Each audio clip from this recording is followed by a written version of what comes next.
माननीय गृह मंत्री जी।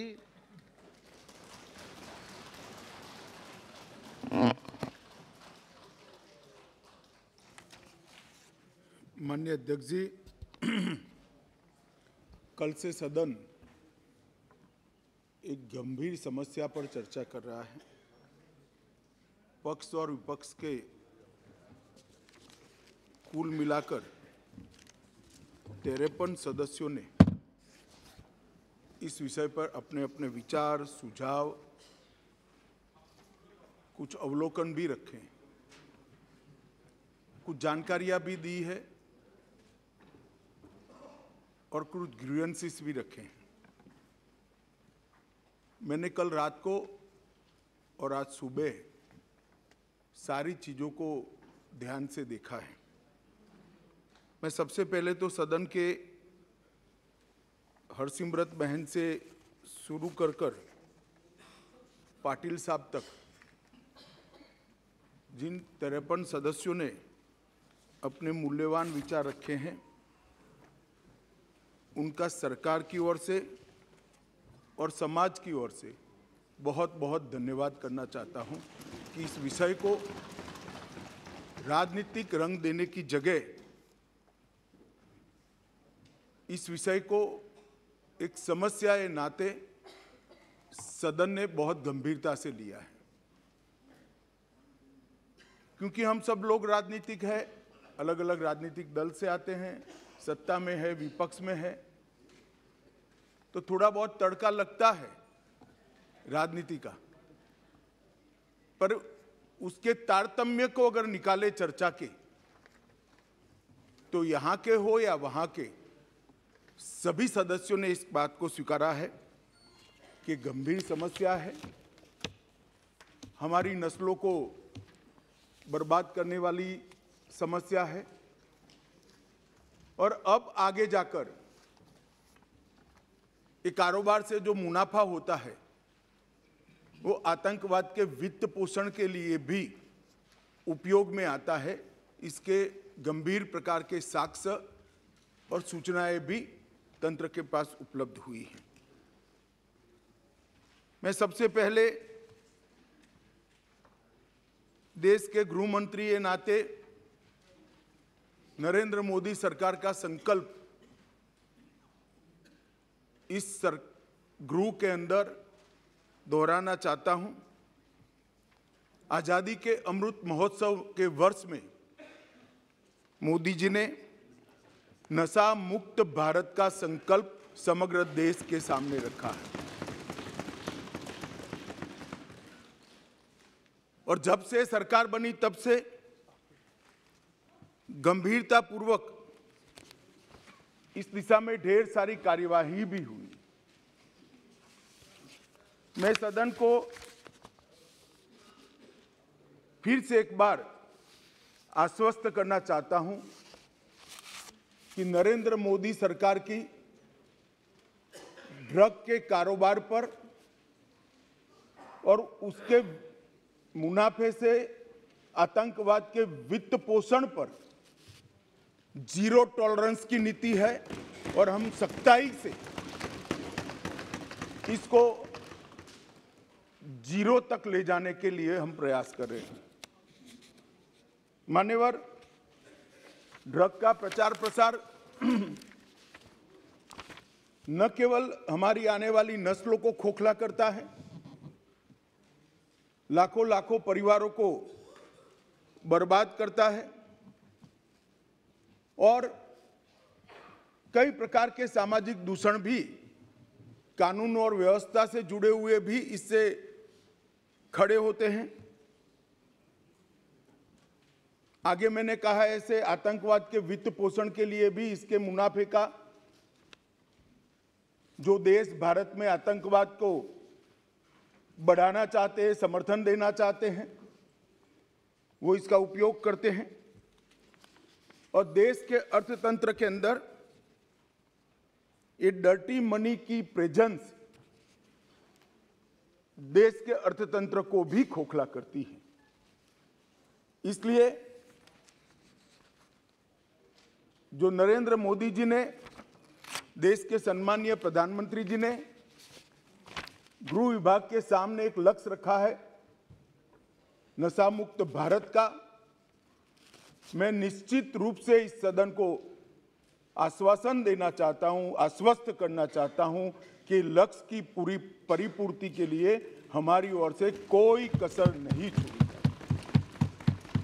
मान्यवर, ये लड़ाई ना केंद्र की है, ना राज्य की है, ना कोई एक विभाग की है। केंद्र सरकार और सभी राज्य सरकार और केंद्र शासित प्रदेशों ने मिलकर ये लड़ाई लड़नी पड़ेगी, क्योंकि इसका परिणाम लाना है तो बहुआयामी लड़ाई लड़े बगैर ये परिणाम नहीं आ सकता है। बॉर्डरों को से भी ड्रग की एंट्री को रोकना पड़ेगा। एयरपोर्ट और बंदरगाहों से भी ड्रग की एंट्री को रोकना पड़ेगा। रेवेन्यू डिपार्टमेंट ने भी सतर्कता के साथ इन टोटो जो योजना बनी है इसका एक हिस्सा बनकर एग्रेसिवली काम करना पड़ेगा। नारकोटिक्स कंट्रोल ब्यूरो और राज्य की एंटी नारकोटिक्स सारी एजेंसियों ने भी एक पेज पर रहकर काम करना पड़ेगा। इसके साथ साथ पुनर्वसन और व्यसन मुक्ति के लिए समाज कल्याण विभाग और हेल्थ डिपार्टमेंट ने भी साथ में रहना पड़ेगा। इसके सभी आयामों को अगर हम एड्रेस करते हैं और सभी आयामों को ये लड़ाई के अंदर एक समान तीव्रता से जोड़ते हैं, तभी जाकर हमारा ड्रग फ्री इंडिया का स्वप्न साकार हो सकता है। मान्यवर, ये बहुत महत्वपूर्ण बात है कि लड़ाई केंद्र सरकार और राज्य सरकारों ने मिलकर लड़नी है। हमारे संघीय ढांचे में राज्य सरकारें कई सारी पार्टियों की होती है, कई बार केंद्र में भी मिली जुली सरकारें आती हैं, परंतु मैं आज ये बात सदन के सामने स्वीकार करना चाहता हूं कि जहां तक ड्रग के खिलाफ लड़ाई का सवाल है, देश की सभी राज्य सरकारों ने केंद्र सरकार के साथ कंधे से कंधा मिलाकर ये लड़ाई को गंभीरता के साथ लड़ा है। और जो भी योजनाएं गई, जो भी सूचनाएं गई, उसका इरिस्पेक्टिव ऑफ पार्टी पॉलिटिक्स और irrespective of party in power सभी राज्यों ने बहुत अच्छे ढंग से अमल भी किया है। इसलिए कम से कम एक मुद्दा ऐसा है जिसमें तरीकों में थोड़ा बहुत बदलाव राज्य की जियोग्राफिकल सिचुएशन और आर्थिक व्यापार करने की पद्धति को लेकर हो सकता है, तरीकों में बदलाव, परंतु इसमें कोई मतभेद नहीं है, सब एक पेज पर है। मान्यवर, जहां तक बॉर्डर के राज्य हैं, कल सभी बॉर्डर के राज्यों के सदस्यों ने गंभीरता से विषय रखा है। मैं स्पष्ट कर देना चाहता हूं कि बॉर्डर से ट्रेड का सवाल है। पाकिस्तान के साथ अभी कोई ट्रेड हमारा बॉर्डर से नहीं होता है, इससे ड्रग आने का सवाल नहीं है, परंतु इससे हमारी दिक्कतें समाप्त नहीं होती। ड्रोन से आता है, तस्करी से आता है, सुरंगें बनाकर भेज देते हैं, बंदरगाहों के माध्यम से आता है, एयरपोर्ट से माध्यम से आता है। तो व्यापार बंद करने से इस समस्या का समाधान नहीं आया है। समस्या को जहां जहां पर वो लोग अपना नया तरीका ढूंढते हैं, उसको हमें नसीहत करना पड़ेगा, समाप्त करना पड़ेगा। मान्यवर, एक बहुत सारे सदस्यों का सुझाव आया, हो गया भैया, आगे मेरा पूरा भाषण समाप्त होने के बाद आप कुछ कह सकते हैं। मान्यवर, जहां तक कानून का सवाल है, ढेर सारे लोगों ने कहा, दादा ने कहा कि इसमें फांसी की सजा होनी चाहिए या नहीं होनी चाहिए। किसी ने कहा कि इसको कठोर बनाना चाहिए। मैं भारत सरकार की नीति बहुत स्पष्टता से इस सदन के माध्यम से देश की जनता के सामने रखना चाहता हूं। जो दादा आपको भाषण करना है तो मैं बैठ जाता हूं, 10 मिनट बोलिए। इतने सीनियर सांसद होकर बीच में टोका टोकी करना ना आपकी उम्र के लिए अच्छा है ना आपकी सीनियोरिटी के लिए अच्छा है। मैं बैठ जाता हूं, आप भाषण करिए 10 मिनट प्लीज। माननीय गृह मंत्री जी, माननीय गृह मंत्री जी।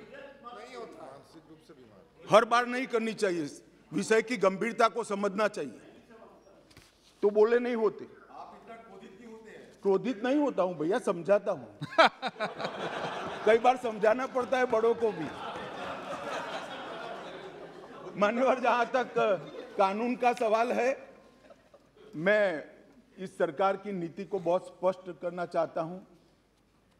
जो ड्रग का सेवन करते हैं वो विक्टिम है, उनके प्रति सहानुभूति का रवैया होना चाहिए और पुनर्वसन की तैयारी और पुनर्वसन की कानूनी प्रावधान होनी चाहिए।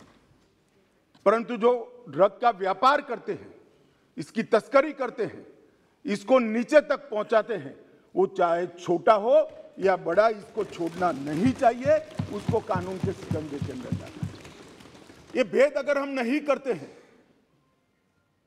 तो कभी कभार हम विक्टिम के साथ ही दुर्व्यवहार करेंगे। जो बच्चा इसमें फंस गया है, जो युवा फंस गया है, उसको वापिस आने के लिए और समाज इसको फिर से स्वीकार ले, इस प्रकार का सामाजिक माहौल बनाने की भी हम सभी सदस्यों की जिम्मेदारी है। माननीय सरकार की तो है ही। जैसे पाटिल साहब ने कहा, व्यसन मुक्ति केंद्रों से लेकर इनके रिहेबिलिटेशन सेंटर से लेकर सारी चीजें बहुत बनाई गई, मैं बताऊंगा आगे। परंतु एक सामाजिक वातावरण भी हमने तैयार करना पड़ेगा कि जिसने ड्रग ले लिया वो खराब है, ऐसा नहीं है। इसको फिर से समाज के अंदर पुनः प्रस्तापित सम्मान के साथ करने के लिए, एक सामाजिक माहौल बनाने के लिए भी सभी सांसदों ने साथ में मिलकर प्रयास करना पड़ेगा। मान्यवर, जहां तक ड्रग के कारोबार पर सख्ती का सवाल है, भारत सरकार ने विगत 3 सालों से ढेर सारे व्यवस्थाएं की हैं। सबसे बड़ा बदलाव हमने किया है, जैसे गृह मंत्रियों के सम्मेलन में भी मैंने आग्रह से किया था, इसके बाद सभी गृह मंत्रियों और डीजीपी के साथ वीडियो कॉन्फ्रेंस कर भी मैंने कहा था, किसी भी इन्वेस्टिगेशन को हम आइसोलेशन में नहीं देख सकते। ड्रग की किसी भी जब्ती को हम आइसोलेशन में नहीं देख सकते। एक जगह ड्रग की छोटी सी पुड़िया भी मिलती है तो वो इन्वेस्टिगेशन को, ये ड्रग कहां से आई, वो सरहद तक ले जाना पड़ेगा, तभी जाकर पूरा नेटवर्क ध्वस्त होगा। और अगर किसी बंदरगाह पर, एयरपोर्ट पर ड्रग पकड़ा गया तो वो ड्रग छोटे सी छोटी पान की दुकान पर कैसे जाना था, वो पूरे नेटवर्क का अगर हम जांच करते हैं तभी जाकर ये समस्या का समाधान होगा। मैंने सभी गृह मंत्रियों को यह भी कहा है, उसमें राज्य की भी सीमाएं आती है, कई बार अंतर्राज्य अंतर्देशीय सीमाएं भी आती हैं, अंतर्राज्य की सीमा भी आती हैं, सीमा के पार भी इसका इन्वेस्टिगेशन करना पड़ता है। उस वक्त एनसीबी और एनआईए 2 ऐसी एजेंसियां हैं जो एनसीबी पूरे देश भर में जांच कर सकती है और एनआईए विदेश में जाकर भी जांच कर सकती है। इसीलिए जब एनआईए का कानून हम लेकर आए तब उसमें ड्रग के कारोबार को हमने डाल दिया था। और मान्यवर, मैंने सभी राज्यों के मुख्यमंत्रियों को विनती किया था कि अगर आपके राज्य में कोई ऐसा केस है जिसके टॉप टू बॉटम और बॉटम टू टॉप इन्वेस्टिगेशन करते वक्त राज्य की सीमाएं लांघनी पड़ती है, तो आप निसंकोच एनसीबी की मदद ले सकते हैं। एनसीबी हर एक राज्य को मदद करने के लिए तैयार है और कटिबद्ध है। और अगर वो इन्वेस्टिगेशन देश की सरहदों के बाहर जाता है तो आप वो इन्वेस्टिगेशन के लिए एनआईए की भी मदद ले सकते हैं, एनआईए आपकी मदद करने के लिए तत्पर है। और मुझे आनंद है मान्यवर, लगभग 42 इन्वेस्टिगेशन राज्यों ने एनसीबी या एनआईए को दिए हैं और सफलतापूर्वक पूरे नेटवर्क को ध्वस्त करने के लिए आज तीनों एजेंसियां, राज्य की, एनआईए और एनसीबी, आगे बढ़ रही है और इसके बहुत अच्छे परिणाम भी हमने मिले हैं। और राज्य के सहयोग से केंद्र का नारकोटिक्स के सामने लड़ने की गति भी दुगनी हुई है और उत्साह भी दुगना हुआ है। मान्यवर, एनसीबी और एनआईए को जो केस सौंपे गए, वो केसों को हमने राज्य की एजेंसियों को साथ में रखकर भी इन्वेस्टिगेट किया है। मान्यवर, अभी एक गोल्डन ट्रायंगल और गोल्डन क्रिसेंट का उल्लेख आया। मैं थोड़ा अप्रोच बदलने की बात करता हूं। एक गोल्डन ट्रायंगल जिसमें दक्षिण पूर्व एशिया के देश हैं, गोल्डन क्रिसेंट ईरान, अफगानिस्तान और पाकिस्तान है। ये ड्रग के व्यापारियों ने उसको गोल्डन ट्रायंगल और गोल्डन क्रिसेंट नाम दिया है। मैं जब भी बैठक में इन क्षेत्रों का शब्द प्रयोग करता हूं, तब डेथ ट्रायंगल और डेथ क्रिसेंट कर ही करता हूं। ये मौत का व्यापार करने वाले, हो सकता है वो गोल्डन ट्रायंगल हो नशे के कारोबारियों के लिए, हमारे लिए नहीं होना चाहिए। और ये हमारे अप्रोच के अंदर बदलाव समग्र दुनिया के सामने बहुत बड़ा संदेश भेजेगा। मान्यवर, नारकोटिक्स के खिलाफ भारत सरकार के गृह विभाग ने जो लड़ाई, भारत सरकार के वित्त विभाग ने जो लड़ाई छेड़ी है, और इसमें समाज कल्याण विभाग और स्वास्थ्य विभाग हमारी मदद में है, इसमें हमने जीरो टॉलरेंस की नीति अपनाई है। इसके 3 हिस्से हमने रखे हैं। संस्थागत संरचना की मजबूती, जो इंस्टीट्यूशंस हैं इसको स्ट्रॉन्च करना, जवाबदेह करना और सतत मॉनिटरिंग से उसको अलर्ट रखना। सभी नार्को एजेंसियों का, जिसमें स्टेट की नार्को एजेंसी भी आती है मान्यवर, और केंद्र की भी सभी डिपार्टमेंट आते हैं, उनका सशक्तिकरण और समन्वय, उनको एम्पावर करना और सबके बीच में कोऑर्डिनेशन बनाना, और एक विस्तृत अभियान जागरूकता और पुनर्वसन के लिए हाथ में लेना। ये 3 विभागों में ये लड़ाई की संरचना गृह विभाग ने की है, क्योंकि मान्यवर ये सीमा रहित अपराध है। ये अपराध की कोई सीमा ही नहीं है।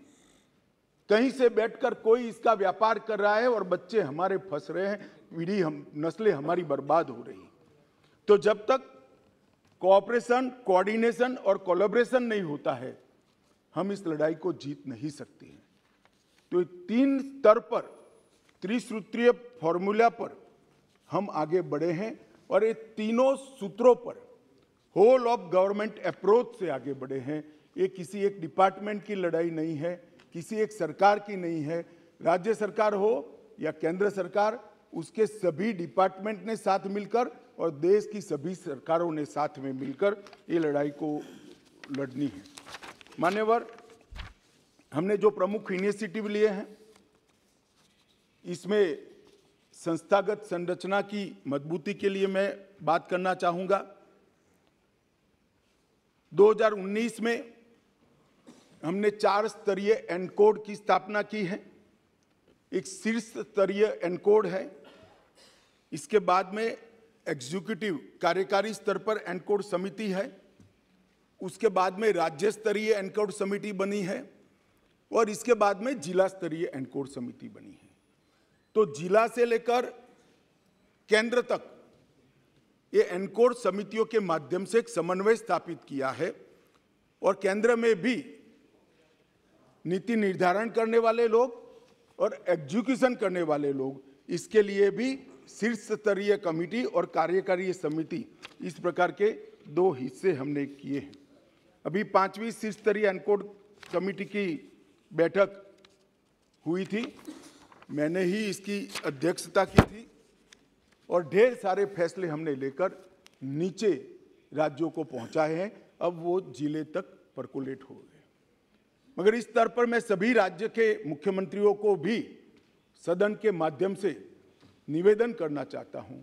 ढेर सारे राज्यों ने लगभग 100% राज्यों ने राज्य स्तरीय एनकोड समिति बना ली है। इसकी मीटिंग्स भी होती है, इसकी मिनट्स भी आती है और वहां पर केंद्रीय एजेंसियों के प्रतिनिधियों को बिठाते भी है, चर्चा भी करते हैं। परंतु सबसे महत्वपूर्ण जो है, जिला स्तरीय संरचना का डिस्ट्रिक्ट लेवल पर जब तक डीसीपी और कलेक्टर इकट्ठा बैठकर, समाज कल्याण अधिकारी इकट्ठे बैठकर और हेल्थ डिपार्टमेंट का बंदा इकट्ठा बैठकर जिला स्तर पर इसकी मीमांसा नहीं करेंगे, ये हमारी लड़ाई सफल नहीं होने वाली। आज तक देश के सिर्फ 32% जिलों में, हम 1.5 साल से प्रयास कर रहे हैं, 32% जिलों में ही समिति बनी है। इस सदन के माध्यम से मैं देश भर के सभी राज्यों के मुख्यमंत्रियों को और केंद्र शासित प्रदेश के सभी सरकारों को, एलजी को, एडमिनिस्ट्रेटर्स को निवेदन करना चाहता हूं कि आप स्वयं व्यक्तिगत स्तर पर इंटरेस्ट लेकर आप अपने अपने राज्य में जिला स्तरीय एनकोड समिति की रचना करें। जिस दिन राज्य के, देश के सभी जिलों में जिला स्तरीय एनकोड समिति बन जाएगी और राज्य स्तरीय एनकोड समितियों को उसका फीडबैक मिलेगा, ये लड़ाई हमारी बहुत मजबूत हो जाएगी। एनकोड नोडल एजेंसी के तौर पर हमने मान्यवर एनसीबी को रखा है। इसके तहत भारतीय नौसेना, भारतीय तटरक्षक दल, drug controller, revenue department, national maritime security, NTRO, port trust, airport authority of India, coastal police और राज्य की नार्को एजेंसी, ये सब मिलाकर एक कोऑर्डिनेशन का काम करते हैं। इसके लिए मान्यवर हमने एक एनकोड पोर्टल भी बनाया है जो एनसीबी चलाती है। एनकोड पोर्टल का काम डेटा इंटीग्रेशन का है। नॉलेज मैनेजमेंट सिस्टम के रूप में एनकोड पोर्टल बन गया है और अब बहुत अच्छा काम कर रहा है। राज्य स्तर के एनकोड तंत्र के भी सभी 4 राज्य स्तरीय हितधारक इसके मेंबर हैं मान्यवर, और बहुत सारी एजेंसियों के तालमेल को इस एनकोड पोर्टल के माध्यम से सुचारू रूप से हमने नीचे तक पहुंचाया है। 2 साल हो गए हैं पोर्टल बने हुए। 2 साल में हमने बहुत अच्छे परिणाम, बड़ी बड़ी जब्तियां ये पोर्टल के माध्यम से की है और पोर्टल पर ढेर सारी जानकारियों को भी डाला है। अधिकृत एजेंसियों के सारे नंबर डाले गए हैं, समस्त जानकारियां डाली है। भारत सरकार ने किए हुए सारे एमओयू डाले हैं, द्विपक्षीय समझौतों को डाला है, प्रशिक्षण कैलेंडर जो देश भर का है, लॉयर्स का प्रशिक्षण कैलेंडर, इन्वेस्टिगेटर का प्रशिक्षण कैलेंडर और पुनर्वसन का काम करने वाले सोशल वेलफेयर के अधिकारियों का प्रशिक्षण कैलेंडर, उसको भी डाला है। कुछ लैंडमार्क जजमेंट जो प्रो प्रोसिक्यूशन है उसको भी वहाँ डाला है। एनुअल रिपोर्ट भी वहाँ डाल दी जाती है। एनसीबी की हैंडबुक जो क्या करना चाहिए और क्या नहीं करना चाहिए इसके लिए है, वो भी हमने इस पर डाला है। मीटिंग्स की मिनट्स भी इस पर 24 घंटे में अपलोड कर दी जाती है और एटीआर को भी अपलोड कर जाती है। एक प्रकार से संपूर्ण सूचनाएं एक ही जगह से जिले स्तर के, पुलिस स्टेशन स्तर के अधिकारी को भी उपलब्ध हो जाए, इस प्रकार की प्रणाली हम लेकर आए हैं और उसको एक ही छत्र के नीचे चलाकर राज्यों को और पुलिस स्टेशन तक की पूरी चीज़ों को हमने कोऑर्डिनेट किया है। मान्यवर, अभी इंटरपोल की जनरल असेंबली हमारे देश में हुई, उसमें नारकोटिक्स और टेरर लिंक्स पर विषय मैंने उठाया था और वहाँ पर भारत की ओर से आग्रह किया गया कि इंटरपोल नारकोटिक्स और टेररिज्म और नार्को के व्यापार से टेररिज्म का वित्त पोषण, ये 3 विषयों पर रियल टाइम इंफॉर्मेशन शेयरिंग के लिए एक प्लेटफॉर्म सभी देशों का बनाए तो सभी देश इससे आगे बढ़ सकते हैं और बेस्ट प्रैक्टिसेस का एक्सचेंज भी हो सकता है। यहीं पर अभी अभी नो मनी फॉर टेरर का पूरे देश भर के गृह मंत्रियों का सम्मेलन हुआ। वहाँ पर भी हमने अंतर्राष्ट्रीय सहयोग के लिए, नारकोटिक्स की लड़ाई के लिए बहुत थ्रस्ट दिया गया है। मान्यवर, हमने एक संयुक्त समन्वय समिति भी बनाई है और केंद्रीय स्तर पर इसकी ढेर सारी बैठक भी की है। एनसीबी की कैडर को भी हमने पुनर्गठित किया है। 419 पदों का सृजन कर जिसमें सीनियर ऑफिसर ज़्यादा है क्योंकि राज्यों को असिस्ट करना है, इसको हमने आगे बढ़ाने के लिए एक इनिशिएटिव लिया है। नार्को अपराधियों पर राष्ट्रीय एकीकृत डेटाबेस, जिसका शॉर्ट फॉर्म है निदान, उसको भी तैयार किया है और हर केस की चालान और हर केस के जजमेंट को इस पर अपलोड कर प्रोसिक्यूशन के वकीलों के लिए टिप्स भी इस पर उपलब्ध है।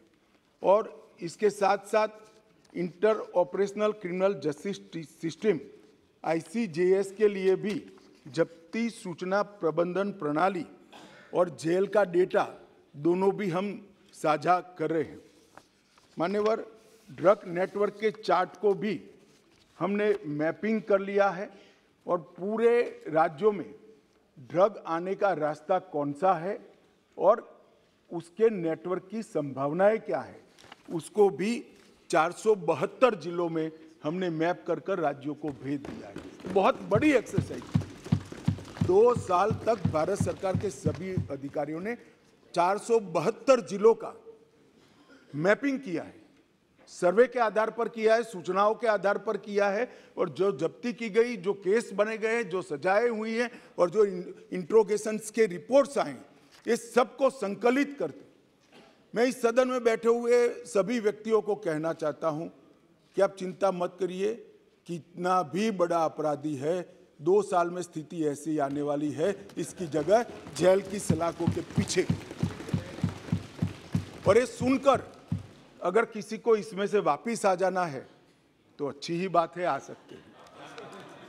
मान्यवर, NDPS के तहत हमने सीमा सुरक्षा बल, SSB, असम राइफल, ये तीनों को केस करने के अधिकार दे दिए गए हैं क्योंकि कहते हैं भाई सीमा भारत की जिम्मेदारी है, भारत सरकार की जिम्मेदारी है, निगरानी नहीं रखते, ड्रग वहां से आ रही है। और जब BSF को अधिकार देते हैं तो कहते हैं राज्यों के अधिकार ले लिए, तो BSF वहां क्या करेगी भाई? आप बताइए मुझे, क्या करेगी? मान्यवर, ये ऐसा मसला नहीं है। और BSF कौन सी फॉरेन एजेंसी है? हमारे देश के दुश्मन ड्रग भेज रहे हैं, BSF वाले पकड़ेंगे, केस करने का अधिकार नहीं है। SSB वाले पकड़ेंगे, केस करने का अधिकार नहीं है। क्या करेंगे निहत्था बैठकर? जो लोग इसको पॉलिटिकल इश्यू बना रहे हैं वो ड्रग के कारोबार का समर्थन कर रहे हैं।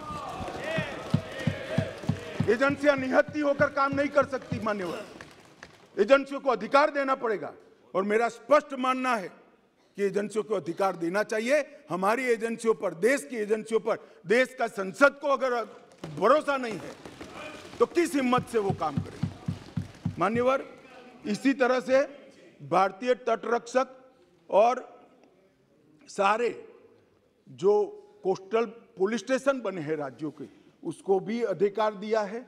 रेलवे प्रोटेक्शन फोर्स को भी हमने अधिकार दिया है और NIA को दुनिया भर में अगर हमारे देश में ड्रग के कारोबार से जुड़ी हुई कोई भी इन्वेस्टिगेशन करनी है तो आज NIA दुनिया भर के देशों में जाने के लिए इसी संसद ने उसको सशक्त किया है, अधिकार दिया है और एम्पावर किया है। मान्यवर, फाइनेंशियल इन्वेस्टिगेशन के लिए भी हमने ढेर सारे एक्सपर्ट्स हायर किए हैं। वित्तीय दस्तावेजों के विश्लेषण और उस पर से तारण निकालने के लिए ढेर सारी एक्सपर्ट्स की टीम भारत सरकार के गृह विभाग ने हायर की है। रेवेन्यू डिपार्टमेंट ने कई ऐसे सारे सॉफ्टवेयर बनाए हैं जिससे सॉफ्टवेयर के आधार पर ही इसको पकड़ा जा सके। और अभी अभी जो जिक्र करते थे कि गुजरात की बंदरगाह से 3000 किलो नशा पकड़ा गया, जो आज तक का सबसे बड़ा कैच है, वो वो कस्टम के सॉफ्टवेयर एनालिसिस के आधार पर ही पकड़ा गया। और मान्यवर, अभी कुछ सदस्य पढ़ रहे थे, मैं इस पर कोई टिप्पणी करना नहीं चाहता, सिर्फ एक दृष्टिकोण के बदलाव की विनंती करना चाहता हूं। किस राज्य में से सबसे ज्यादा ड्रग्स पकड़े गए, उसका मतलब हम ये ना निकाले कि वो राज्यों में सबसे ज्यादा ड्रग है। इसका मतलब ये है कि वो राज्य सबसे ज्यादा काम करता है और पकड़ता है। अगर पकड़ते ही नहीं है तो कुछ नहीं पकड़ा जाएगा, तो फिर पंजाब में ड्रग ही नहीं है। अगर पकड़ना नहीं है तो आंकड़े अच्छे ही हो जाएंगे। मगर क्या इस शुतुरमुर्ग नीति से हम देश को बचा सकते हैं? नहीं बचा सकते। हमारा मुंह मिट्टी में डालने से आंधी नहीं चली जाती मान्यवर, आंधी को फेस करना पड़ता है, सीने पे झेलना पड़ता है। बैठ जाओ, बैठ जाओ, बैठ जाओ, बैठ जाओ, बैठ जाओ।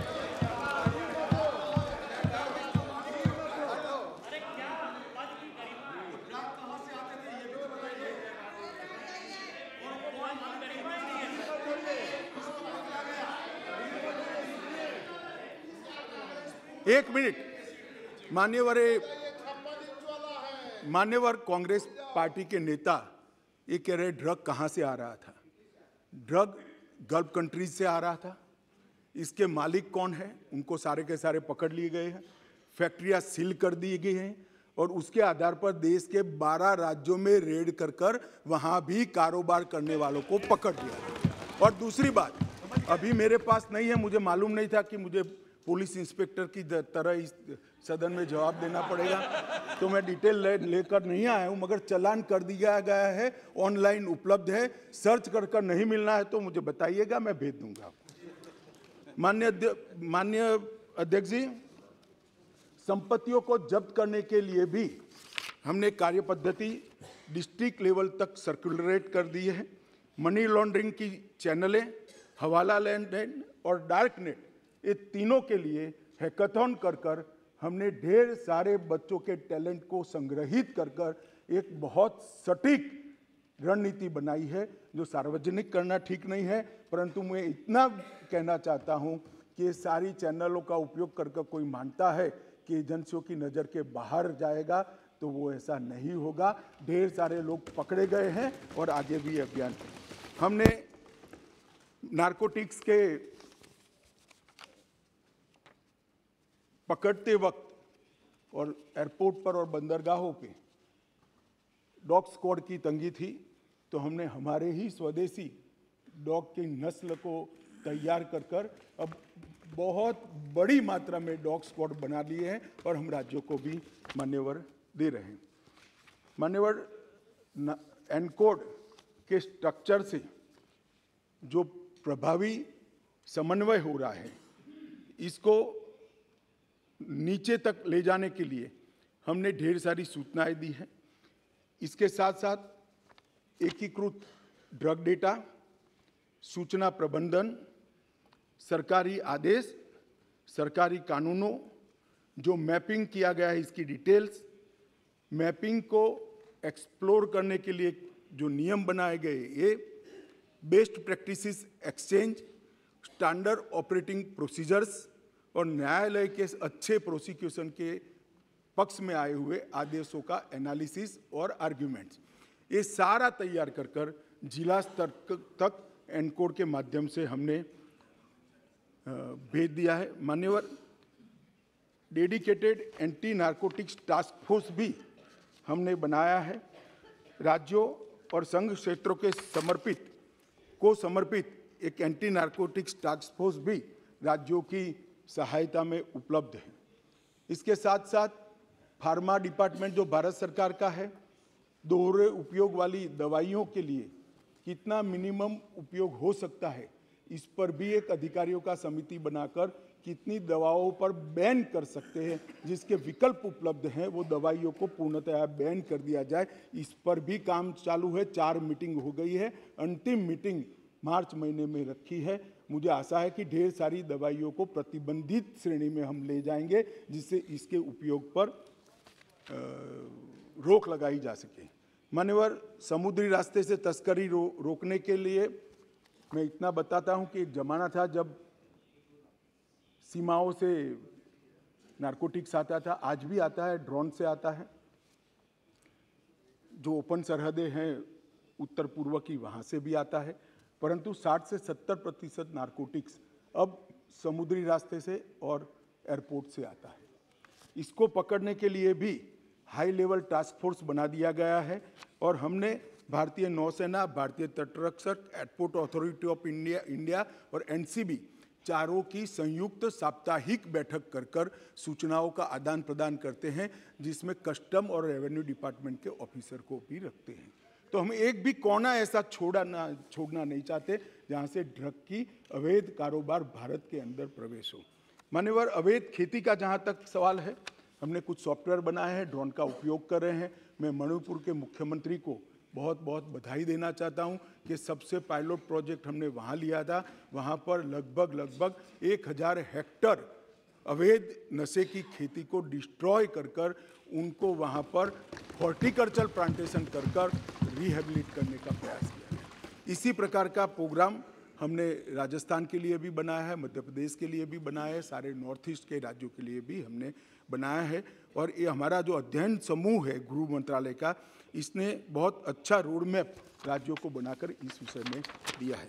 माननीय, डार्कनेट और क्रिप्टो पर लगाम लगाने के लिए भी, जैसा मैंने पहले कहा कि एक अलग अलग प्रकार के हैकाथॉन किए गए, देश के चारों कोनों में किए गए, लगभग 3200 से ज़्यादा युवा इसके अंदर हिस्सा लिए, ढेर सारी चीज़ें हमें प्राप्त हुई है, इससे एक एमओ भी बनाया गया है। परंतु इसके साथ साथ मैक, जो एक सभी एजेंसियों के समन्वय का सेंटर है, सब मैक के रूप में हमने नार्को के लिए एक अलग मैक की व्यवस्था को गठित किया है और इसके अंदर नार्को ट्रैफिकिंग प्लेटफॉर्म की निगरानी, ड्रग नेटवर्क के इंटरसेप्शन, ट्रेंड्स के निरंतर एनालिसिस, डेटाबेस के अपडेट को एनालिसिस कर नई रणनीति बनाना और कार्य प्रणाली और नोड्स पर ध्यान देते हुए एक बहुत अच्छी रणनीति साप्ताहिक इसका रिव्यू हम करते हैं और मुझे लगता है कि इससे बहुत बड़ा फायदा मान्यवर हुआ है। नारकोटिक्स का प्रशिक्षण का मॉड्यूल भी बनाया गया है। 5 अलग अलग प्रशिक्षण मॉड्यूल बनाए गए हैं, जिसके अंदर नारकोटिक्स के केस को किस तरह से लड़ा जाए, चालान करने के पहले मिनिमम क्या इसके अंदर चीज़ें हमें इंक्लूड करनी है, इसके साथ साथ जब जब्ती होती है तब क्या केयर लेनी है जिसका फ़ायदा व्यापार करने वालों को प्रोसिक्यूशन के वक्त न मिल पाए। तीसरा, पुनर्वसन के लिए भी एक ट्रेनिंग का मॉड्यूल बनाया है। चौथा मॉड्यूल इलेक्ट्रॉनिक एनालिसिस का, सारे डेटा के एनालिसिस का बनाया है। और 5वां मॉड्यूल समन्वय के लिए, अगर फिजिकली नहीं मिल सकते हैं तो ऑनलाइन समन्वय कैसे हो सकता है, इसका भी हमने मॉड्यूल बनाए हैं। और ये 5 अलग अलग मॉड्यूल का डिस्ट्रिक्ट तक का ट्रेनिंग प्रोग्राम हमने डिज़ाइन किया है। मैं बड़े हर्ष के साथ बताना चाहता हूं कि राज्य स्तर के ट्रेनिंग प्रोग्राम 3 दिसंबर को सारे राज्य और केंद्र शासित प्रदेश के हमने समाप्त कर दिए गए और 40% डिस्ट्रिक्ट में भी ये काम हो चुका है। नारकोटिक्स के फॉरेंसिक के लिए भी एनसीबी और नेशनल फॉरेंसिक साइंस यूनिवर्सिटी के बीच में हमने एक समझौता किया है और नारकोटिक्स की रीजनल लैब हम लगभग देश में 6 भारत सरकार बना रही है, जिससे सैंपल के टेस्टिंग के अंदर देरी नहीं होगी, किसी के बेल होने का संभावना को मिनिमम कर दिया जाए। इस प्रकार की व्यवस्था आज हमने करी है और उसमें डेट के हिसाब से प्रायोरिटी नहीं होगी, क्वांटिटी के हिसाब से प्रायोरिटी होगी, जिससे संजीदगी वाले केस जो है, बड़ी मात्रा वाले केस है, उसके अपराधियों को बेल न मिल पाए। और मान्यवर, ये इससे काफ़ी लोगों को तकलीफ पड़ेगा, मुझे मालूम है, मगर हम चाहते ही है कि उनको तकलीफ पड़े, इसलिए व्यवस्था को मान्यवर किया है। जहाँ तक नशामुक्त भारत का अभियान है मान्यवर, मैं आपको कुछ चीज़ें सदन को आपके माध्यम से बताना चाहूँगा कि न्याय और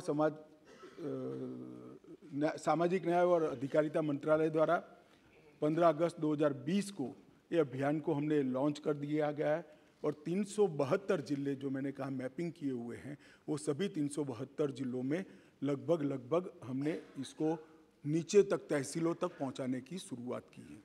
इसके तहत लगभग 2.7 लाख से ज़्यादा शैक्षिक संस्थाओं में 14 करोड़ से ज़्यादा बच्चों ने नशा मुक्ति का शपथ लेने का कार्यक्रम बहुत अच्छे तरीके से मान्यवर किया है। 8,000 से ज़्यादा मास्टर स्वयंसेवकों की पहचान कर दी गई है, जो मिनिमम मानदेय लेकर अपना ये काम करते हैं और सोशल मीडिया अकाउंट के माध्यम से भी इसकी प्रसिद्धि करते हैं। नशा मुक्ति की राष्ट्रीय ऑनलाइन शपथ के माध्यम से लगभग 1 लाख शैक्षिक संस्थाओं को और इसके माध्यम से और युवाओं को इसके साथ जोड़ने का भी हम प्रयास कर रहे हैं। जो ऑनलाइन सफलता होगी, FCRA का जिक्र कर रहे थे, इसमें ढेर सारे NGO भी जुड़े हैं, मगर ये NGO ऐसे हैं जो भारत के समाज को स्वस्थ करना चाहते हैं। कुछ NGO ऐसे होते हैं जो भारत के समाज को प्रताड़ित करना चाहते हैं। दोनों के लिए भारत सरकार की नीति एक नहीं हो सकती। FCRA के कानून का जो पालन नहीं करेगा उसके साथ सख्ती की जाएगी, कोई दया का भाव नहीं रखा जाएगा। विदेश से आए हुए धन के स्रोत राज्य की निगरानी में नहीं हो, ऐसा नहीं चलेगा। बहुत चला लिया जब आपकी सरकार थी। ये नरेंद्र मोदी सरकार है, देश को खत्म करने के लिए देश के अंदर एक कानी पाई भी हम नहीं आने देंगे। आज भी पीएम केयर्स फंड की तफ्तीश होगी। पीएम केयर्स फंड माननीय गृह मंत्री जी। मान्यवर, इस मिशन के अंदर चिन्मय मिशन भी जुड़ा है, रामकृष्ण मिशन भी जुड़ा है, आर्ट ऑफ लिविंग भी जुड़े हैं, ब्रह्मा कुमारीज भी जुड़े हैं, निरंकारी मिशन भी जुड़ा है और ढेर सारे आध्यात्मिक, धार्मिक और सामाजिक संगठन भी जुड़े हैं। इन पर कोई तकलीफ नहीं है, उनको FCRA के कानून से कोई दिक्कत भी नहीं है। मगर जो लोग देश के अंदर देश की डेमोग्राफी को बदलना चाहते हैं और इसके लिए FCRA का उपयोग करना चाहते हैं, तो वो कानूनन इसकी इजाजत नहीं दी जा सकती। इस पर सख्त कार्रवाई। मान्यवर, हमने लगभग 341 इंटीग्रेटेड रिहेबिलिटेशन सेंटर भारत सरकार के फंड से बन गए हैं और 300 बना रहे हैं, जिसके अंदर दुनिया भर की आधुनिक से आधुनिक रिहेबिलिटेशन की पद्धतियों को अपनाया जाएगा और हमारे बच्चों को फिर से एक बार देश के विकास के साथ जोड़ने का इसके माध्यम से मान्यवर हम काम करेंगे। और नशीली दवाओं के खिलाफ जागरूकता के लिए हमने सबसे ज़्यादा युवाओं को जोड़ने की रणनीति अपनाई है। जैसे जब हम उम्र बात करता है तो जल्दी युवा उसको सुनता है, तो युवा इसकी चपेट में न आए, इसके लिए हमने करे हैं। 41 एडिक्शन ट्रीटमेंट फैसिलिटीज़ भी सरकारी अस्पतालों में जो बहुत ज़्यादा एडिक्ट हो गए हैं, इसके लिए हमने शुरू की है और 75 बनाने का हमारा कार्य योजना है। मान्यवर, 72 आउटरीच ड्रॉप इन सेंटर भी बनाए हैं, जिनको अभी शुरू में लत लगी है, उसको जिसको लत के कारण शरीर बर्बाद हो गया है, मन बर्बाद हो गया है, इसके साथ बिठाते हैं तो भयावह परिणाम देखकर वो नशे की लत से वापस आता है।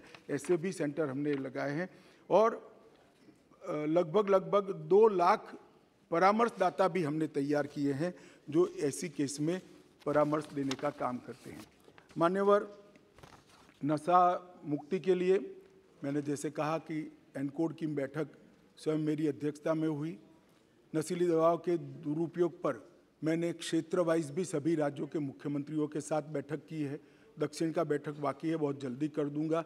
बाकी असम भी किया, गुजरात में भी किया, पंजाब में भी किया। क्षेत्रीय बैठक कर भी राज्य के अधिकारियों को संवेदनशील बनाने के लिए हमने काम किया है। और मान्यवर, मैं इतना बताना चाहता हूं कि हमने 75 साल के मौके पर एक लक्ष्य लिया था कि हम 60 दिन के अंदर 75,000 किलो ड्रग को जलाएंगे। मुझे कहते हुए आनंद है, 60 दिन में 1,60,000 किलो से ज़्यादा ड्रग को हमने जलाने का काम किया। और ये अभियान जो मैंने सारा बताया, उसको ऑल ओवर मॉनिटरिंग के लिए गृह मंत्रालय के अध्यक्षता में, गृह सचिव की अध्यक्षता में सामाजिक न्याय एवं अधिकारिता सचिव, रसायन और उर्वरक सचिव, स्वास्थ्य सचिव, फार्मा विभाग के सचिव, राजस्व विभाग के सचिव और पोर्ट डिपार्टमेंट और एयरपोर्ट अथॉरिटी के सचिव को इसके साथ एक कोऑर्डिनेशन कमेटी बनाई है जो हर 15 दिन में बैठकर इसकी मीमांसा करती है। मान्यवर, प्रयास तो करते हैं, योजनाएं भी बनती है, मगर कई बार प्रयास करते वो जमीन पर नहीं उतरते। मगर ये एक ऐसी सरकार है जो प्रयास करती है उसको लॉजिकल एंड तक लेकर जाती है। जब हम तय करते हैं कि देश के हर गांव में बिजली पहुंचेगी, तो 70 साल से जहां बिजली नहीं पहुंची, ऐसे 20,000 गांवों में 20 महीनों में हम बिजली पहुंचाते हैं। जब हम तय करते हैं कि हर घर में गैस का सिलेंडर पहुंचाएंगे, तो हम पहुंचाने में सफल होते हैं। और अब तय किया है मोदी जी ने कि जल से नल पहुंचाएंगे। मुझे भरोसा है जल से नल भी पहुंचाएंगे। मान्यवर, हमने तय किया कि इस देश को नशे की लत से, इस देश की युवानी को हम बर्बाद नहीं होने देंगे। कोई कुछ भी मानता हो, इसके नतीजे मिल रहे हैं। मान्यवर, आंकड़े कभी झूठ नहीं होते हैं और आंकड़े प्रयासों की पुष्टि करते हैं। इसलिए मैं आंकड़े जरूर देना चाहता हूं, 2006 से 13 का और 2014 से 22 का। अब कोई सवाल ना पूछे 6 से 13 का क्यों लिया है, सब समझते हैं, यहां भी समझते हैं, वहां भी समझते हैं। मान्यवर, 2006 से 13 में 22,45,000 किलो ड्रग पकड़े गए, 22,45,000। 2014 से 22 में 62,60,000 किलो ड्रग पकड़े गए। मान्यवर, यूनिट्स में देखें तो 10 करोड़ यूनिट्स पकड़े गए और अब मोदी जी के शासन में 24 करोड़ यूनिट पकड़े गए। कीमत में लगभग 23,000 करोड़ की कीमत थी 2006 से 13 में। इतनी महंगाई वहां नहीं हुई है जिससे कीमत बढ़ जाए, मात्रा बढ़ी है 23,000 करोड़। और मान्यवर, अब 97,000 करोड़ के ड्रग को पकड़कर जला दिया गया, 5 गुना ज्यादा। मान्यवर, मामले 1,45,062 रजिस्टर हुए थे, इसमें 4,14,697 मामले थे और कुल गिरफ्तारी 1,62,908 हुई थी और यहाँ पर 5,23,234 हुई। पहले गंभीर प्रकार के केसों की क्वालिटी नहीं बनी थी। ड्रग के सेवन करने वाले का केस अलग होता है, ड्रग के खुदरा व्यापार करने का केस अलग होता है और ड्रग स्मगलिंग और ड्रग के डीलर का केस। हमने डीलर और स्मगलिंग के केस को गंभीर प्रकार के 13,000 केस मान्यवर डीलर और स्मगलिंग करने वालों के खिलाफ रजिस्टर हुए। ये बताता है कि हमारी दिशा सही है, परिणाम भी मिल रहे हैं। मान्यवर, कई बार मैं तो आश्चर्य करता हूं, कई बार सभाओं में मैंने देखा एक राष्ट्रीय नेता अब उपस्थित नहीं है, उपस्थित होते तो नाम भी दे देता, यात्रा में है तो नहीं, मैंने कहा ना, नहीं, मैं सुनिए ना, मेरा सोच के बारे में कुछ नहीं है, समझ के बारे में समझो जरा। मान्यवर, मैंने गुजरात के चुनाव के वक्त एक भाषण सुना कि गुजरात में ड्रग का कारोबार बढ़ गया है, गुजरात से ड्रग पकड़ा जाता है। अरे भाई, देश की सीमा है, बंदरगाह है, बंदरगाह से आएगा, हम पकड़ेंगे तो अच्छा किया या बुरा किया, ये समझ में ही नहीं आ रहा है। अब पंजाब में नहीं पकड़ा जाता है तो क्या बिट्टू साहब कह सकते हैं पंजाब में ड्रग नहीं है? भाई, पकड़ना कोई बुरी बात नहीं है, पकड़ना अच्छी बात है और हम इस कमेंट से कोई हतोत्साह नहीं होंगे और पकड़ेंगे और खत्म करेंगे। मान्यवर, ये जो जिस प्रकार की चीजें कर रहे हैं, मुझे तो मालूम नहीं है पूरी लड़ाई को समझ रहे या नहीं समझ रहे। मान्यवर, पिछले 5 वर्ष में हमने 61 नए साइटोट्रोपिक पदार्थों को अधिसूचित किया है जो पहले इस कैटेगरी में नहीं आते थे, अब एफएसएल से सिद्ध कर इसको करा है। जब्ती की क्वालिटी में भी सुधार आया है। लगभग भारतीय एजेंसियों ने 14,000 किलो ट्रामाडोल को भी जब्त करने का काम किया है। मान्यवर, मैं इतना ही कहना चाहता हूं कि अभियान कोई एक सरकार का नहीं हो सकता, ये अभियान कोई एक दल का भी नहीं हो सकता, ये अभियान कोई एक एजेंसी का भी नहीं हो सकता। केंद्र और राज्य की सभी एजेंसियों ने एक ही प्लेटफॉर्म पर आकर समान तीव्रता और समान गंभीरता के साथ इस अभियान को चलाना पड़ेगा, तब हम हमारी आने वाली नस्लों को बचा पाएंगे। मान्यवर, ये लड़ाई ऐसे नाजुक मोड़ पर है, अगर इस वक्त हम जीतते हैं तो हम हमारी नस्लों को बचाते हैं, और इस वक्त अगर नशे के व्यापारी जीतते हैं तो हमारी नस्लों को कोई बचा नहीं सकता।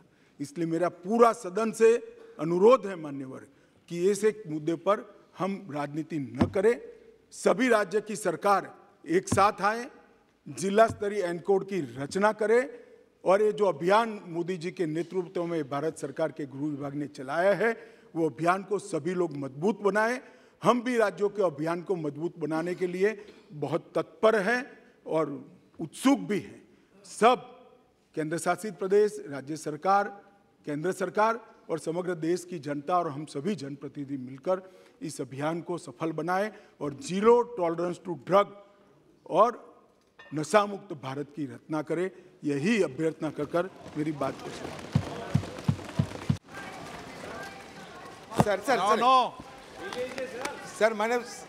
सर मैंने भाग नहीं लिया, 1 मिनट में सर समाप्त। जिन्होंने भाग लिया उनको गृह मंत्री जी आपने विस्तार से चर्चा की है, बहुत सारे मैडम बैठ जाइए, व्याख्या दिए हैं। माननीय सदस्य, एक मिनट मैं आपको ये कहना चाहते हैं कि जिस रवैया से आपने हिंदुस्तान को ड्रग मुक्त करने का बात कहे हैं, जमीनी हकीकत कुछ अलग बयान करते हैं।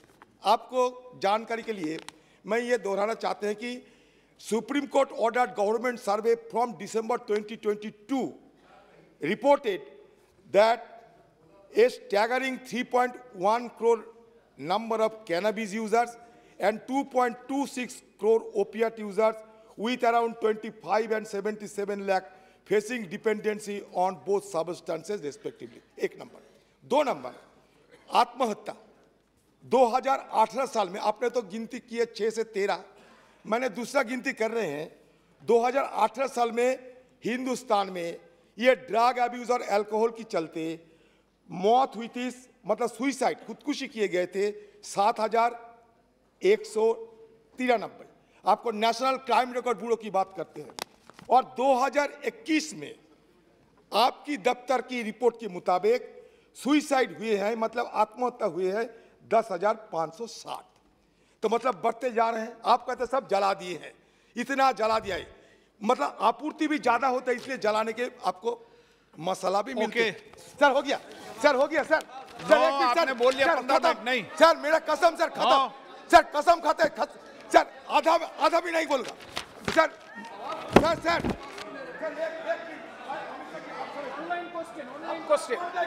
Online question. Sir, I would like to know from the Honorable Home Minister. Sir, narcotic and psycho. मेरा साथ माइक है, आदिरदा।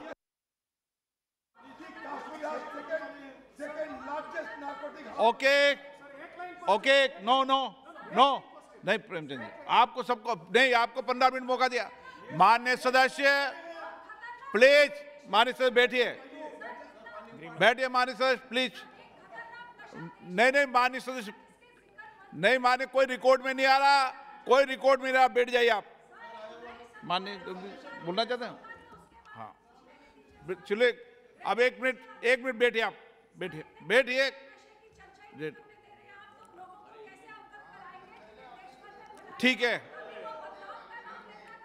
ठीक है माननीय सदस्य,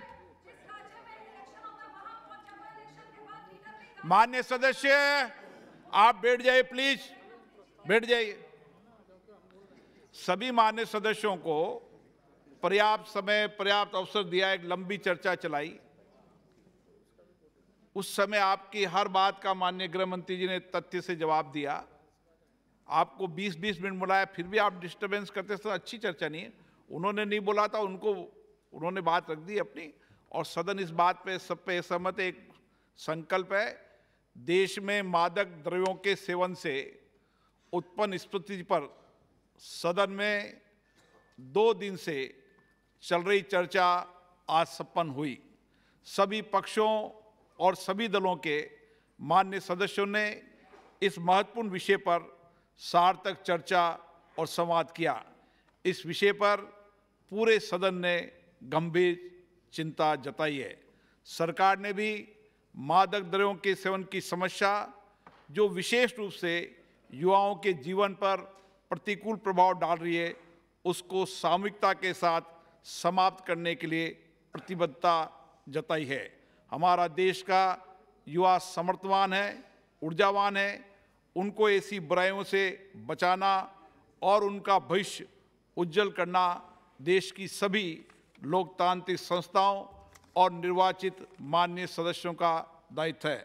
अतः ये सदन संकल्प लेता है कि देश की सर्वोच्च लोकतांत्रिक संस्था के प्रतिनिधि के रूप में माननीय सदस्यगण पूरे देश के अंदर व्यापक जन जागरण अभियान चलाकर युवाओं में देश की बढ़ती समस्या को समाप्त करने के लिए सामूहिकता की भावना से कार्य करेंगे। नशा मुक्त भारत बनाने के लिए ये सदन एक मत से संकल्प लेता है। धन्यवाद।